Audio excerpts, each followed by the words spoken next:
पूरी दुनिया में जैसे बड़ी स्पीड के साथ डायबिटिक पेशेंट बढ़ रहे हैं, ज़ियाबतीस यानी शुगर का मर्ज बढ़ रहा है, इसी तरह से बड़ी स्पीड के साथ पूरी दुनिया में कैंसर के पेशेंट्स भी बहुत ज्यादा बढ़ रहे हैं। कैंसर, सरतान ये भी एक आम मर्ज होता जा रहा है। आज मैं आपको वो ग़िज़ाएं बताऊंगा जो कैंसर के खिलाफ बेहतरीन काम करती हैं। आप इन ग़िज़ाओं की मदद से कैंसर के खिलाफ जंग जीत सकते हैं। और इसी तरह से वो लोग जिनका दिमागी काम बहुत ज्यादा है, उनके लिए ये ग़िज़ाएं एक ताकत का खजाना जो है वो गिनी जाएंगी, शुमार की जाएंगी। इन ग़िज़ाओं के इस्तेमाल से आप बेहतरीन दिमाग की और असाब की ताकत हासिल कर सकते हैं और कैंसर के खिलाफ एक जंग लड़ सकते हैं। और अल्लाह पाक अज़्ज़ा व जल की रहमत से आप ये जंग जीतेंगे, ये उसके फजलो करम से मेरी गारंटी है आपने।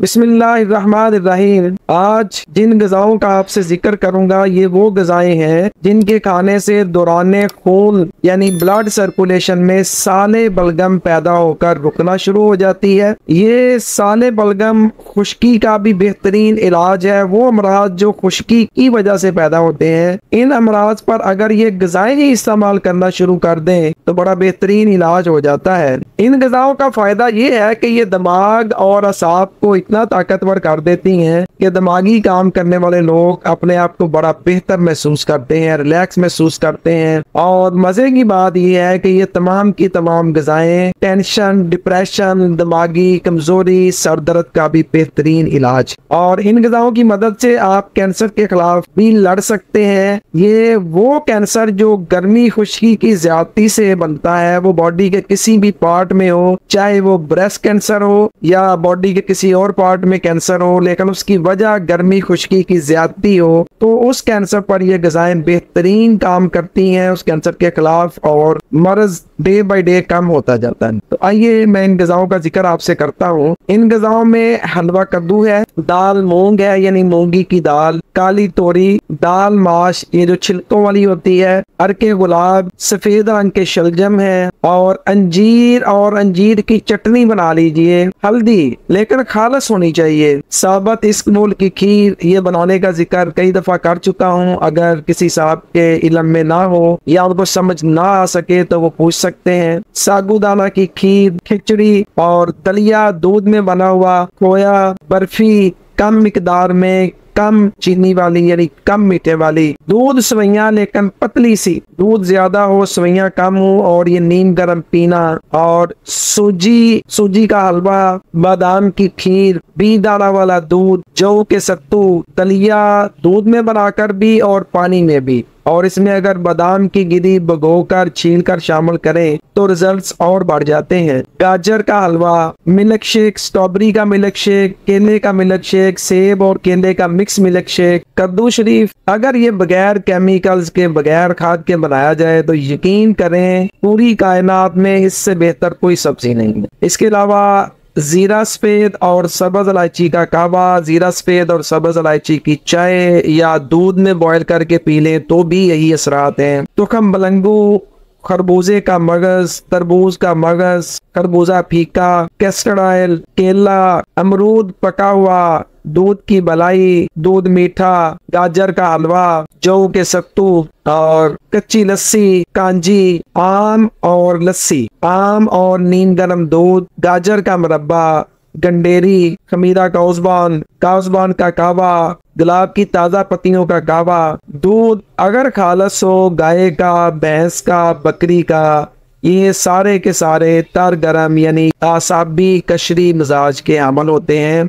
और यही ग़िज़ाएं जो मैंने बताई हैं ये कैंसर के खिलाफ काम करती हैं। और यही ग़िज़ाएं यानी तर गरम ग़िज़ाएं, आसाबी कशरी ग़िज़ाएं जो हैं ये दिमाग के लिए इंतहाई ताकतवर हैं और ये साले बलगम पैदा करके दौरान खून में रोकती है और जहां जहां इसकी जरूरत होती है वहां वहां तक एक एक सेल तक लेके जाती है। इसके अलावा जीरे वाले बिस्कुट, काली मिर्च, सौंफ, खसखस, चारों मगज और दूध की बनाई हुई सरदाई फीकी, इसमें मीठा नहीं डालना, और सब्ज इलायची, मुनक्का, मगज बादाम और सौंफ की सरदाई, मलट्ठी और सफेद जीरे का कावा, सौंफ और सफेद जीरे का कावा, मलट्ठी, बनफशा और अनाब का कावा, शरबत, बनफशे का शरबत या उसका कावा, खरबूजे के जो छिलके होते हैं ना, अगर उनका कावा बना के पिए तो उसमें भी यही तासीर है। कद्दू के छिलके और डंडी का कावा और मक्खन और बादाम मिलाकर खाना, केक और बंद